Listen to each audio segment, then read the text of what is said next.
Hi guys, and welcome to Explore Storytime, and we're continuing to read from David Walliams.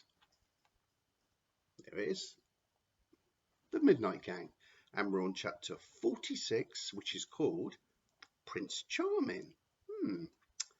You? Asked Tom. The boy's head was spinning with the news.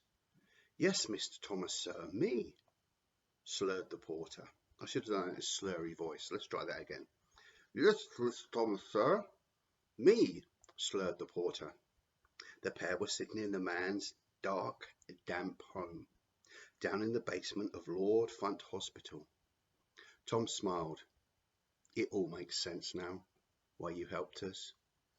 Well, I have been helping the children in the ward live out their dreams for 50 years. 50 odd years. So why did you start the Midnight Gang? Same reason you children did today. I was bored. I think Lord Funt might have suspected the kids were up to something, but I know above all he wanted his patients to be happy. Funt turned a blind eye to our midnight adventures. So what was your dream? Well, sometimes the older children in the ward would be cruel to me. They would call me names. Monster Man, Elephant Boy, the Creature. That must have hurt. It did. But the children only bully when they themselves are unhappy. They were just taking out their unhappiness on me. Just like Matron and your headmaster, I suppose. I was made painfully aware of how I looked, and I dreamt of being a handsome prince and rescuing a beautiful princess. So did you? Asked the boy. Yes, in a way. I was only 10 years old. Me and the other children were in the ward and made a pantomime horse out of blankets and a broom.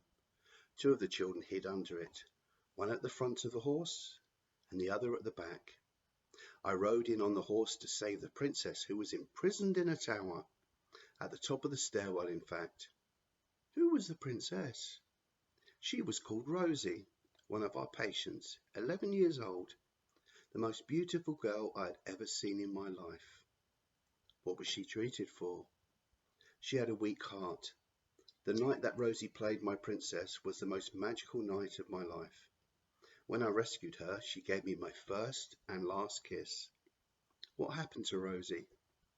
The porter hesitated for a moment. Soon after that night, her heart stopped beating. The doctors and nurses did everything they could to save her, but she didn't make it. The porter bowed his head. Even though he was talking about something that happened more than 50 years ago, he felt the pain like it was just yesterday. I'm so sorry, said Tom.